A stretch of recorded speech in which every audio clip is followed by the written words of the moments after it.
কোন কোন পশু দ্বারা কোরবানি করা যায় এবং তার বয়স কত।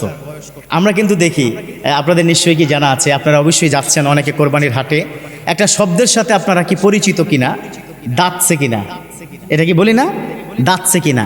দাঁতছে মানে কি তার দাঁত পড়েছে কিনা বা দাঁতটা এরকম আছে কিনা, এই বিষয়টি। তাহলে বয়সটা কিন্তু দাঁতছে কিনার উপর সীমাবদ্ধ নয়, বয়সটা হচ্ছে বিশ্বনবী যেভাবে বলে দিয়েছেন তার উপর সীমাবদ্ধ, বা এটাই হচ্ছে নীতিমালা, এটা হচ্ছে আইন।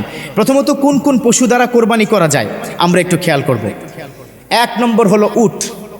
আমাদের দেশে কিন্তু আজকাল উট দ্বারা কোরবানি হয় নাকি, একটু অ্যারিস্টোক্রেটিক যারা আছে পয়সাওয়ালা, তাদের নতুন ট্রেন্ডিং, তারা উট কোরবানি করে। তবে এটা যদি আপনার লোক দেখানো হয় তাহলে সেই কোরবানি আদায় হবে না। তারপরে গরু এবং মহিষ দ্বারা হবে, তারপরে বকরি দিয়ে হবে, ভেড়া দিয়ে হবে, হরিণ দিয়ে হবে। কেন, এটা কি হালাল না? এটা দিয়ে হবে না কেন?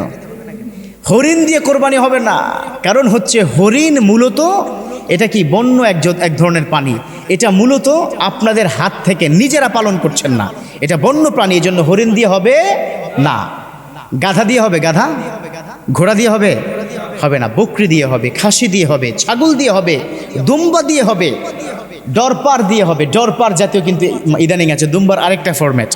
মহিষ দিয়ে হবে, ওট দিয়ে হবে, কিন্তু হরিণ দিয়ে হবে না, গাধা দিয়ে হবে না, ঘোড়া দিয়ে হবে না। আচ্ছা, এবার আসুন আমরা একটু বয়সটা শুনে নিই। উটের জন্য কমপক্ষে 5 বছর। কয় বছর? 4.5 বছর হলে হবে? হুজুর ওট দাঁতছে কইলে কি হবে? হবে না। গরুর জন্য যে বয়সটা নির্ধারণ করা হয়েছে, গরু এবং মহিষের জন্য বিশ্বনবী তিনি বলেছেন ইতনান, 2 বছর তাকে হতে হবে। 2 বছরের কম হলে গরু এবং মহিষ কোরবানি হবে না। এখানে ওলামায়ে কেরাম তারা বলেছেন ইদানিংকালে মাশাআল্লাহ গরু মোটা দাজাকরণ করা হয়। যেমন ব্রয়লারের মুরগি 21 দিনে 1 কেজি, এরকম আছে না নাই? ব্রয়লার মুরগি খান তো নাকি? ও বাবা, কি মনোযোগ দিয়ে খায়। হ্যাঁ, অসুবিধা নাই, খেতে পারেন। তবে যেই হারে দাম বাড়ছে 200 টাকা, 250 টাকা, আল্লাহ পাক সিন্ডিকেটদেরকে আমাদের এই দেশ থেকে, সিন্ডিকেট প্রথা চিরতরে ধূলিসাৎ হয়ে যাক, পড়ুন আমিন। এই সিন্ডিকেট যারা করছেন তারা কিন্তু করবেন না। আচ্ছা, আরেকটা প্রশ্ন, ওই মুরগি দিয়ে কি হবে নাকি কি কোরবানি? হ্যাঁ, হবে না তো? একটু বড় টাইপের রাজহাঁস, বিশাল সাইজের হবে? হবে না। ওকে, তাহলে আমরা আবার একটু চলে যাচ্ছি। গরু এবং মহিষ তার বয়স 2 বছরের কম হওয়া যাবে না। বর্তমান সময় ওলামায়ে কেরাম তারা কি বলেছেন, যদি দেখতে হৃষ্টপুষ্ট হয়, বয়স 1 বছর 8 মাস, দেখতে কি হয়েছে 2.5 বছর, এরকম আছে না?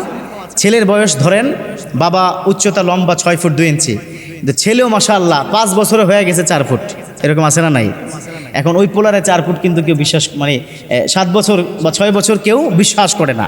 এরকম যদি হয়, মোটা তাজা হয়ে গেছে, একটু বড় সড়ো হয়ে গেছে, অস্ট্রেলিয়ান গরু কিন্তু তাই হয়, দেখা যাচ্ছে 1 বছর 2 মাস 3 মাস 4 মাসেই কিন্তু আপনার বিশাল সাইজের হয়ে যায়। এটা যদি হয়, মুহাক্কিক ওলামায়ে কেরাম বলেছেন যদি আবার ক্রাইসিস হওয়ার সম্ভাবনা থাকে তাহলে ওই গরু দিয়ে আপনি কোরবানি করতে পারবেন। কথা কি বুঝতে পেরেছেন? আচ্ছা, ছাগল এবং বকরির ক্ষেত্রে যদি আমরা দেখি তাহলে কমপক্ষে 6 মাস বয়সের হতে হবে। আমরা ছাগলের বয়স 1 বছরের কম হলে কিন্তু কোরবানি জায়েজ হবে না। এটা কিন্তু বিশ্বনবীর হাদিস, বাইহাকী শরীফের হাদিস। ওই একই কথা বলবো যে ছাগলটা যদি একটু বড় হয়, ফার্মের ছাগল আছে না, একটু যদি মোটা তাজা হয়, তাহলে 1 বছরের কম হলেও ওটা দিয়ে আপনি কোরবানি করতে পারবেন। কথা কি বুঝতে পেরেছেন? তাহলে আপনারা ওই কোরবানির মানে হাটে গিয়ে, গরুর হাটে গিয়ে, হ্যাঁ, বা পশুর হাটে গিয়ে আপনারা দাঁতছে এটা বলবেন না, তারে বলবেন কয় বছর পর্যন্ত পালছেন বা এটা কবে জন্মগ্রহণ করেছে। পারবো তো ইনশাআল্লাহ? আল্লাহ পাক আমাদেরকে সঠিকভাবে কোরবানির পশু সিলেকশন করার তৌফিক দান করে করুন, আমিন।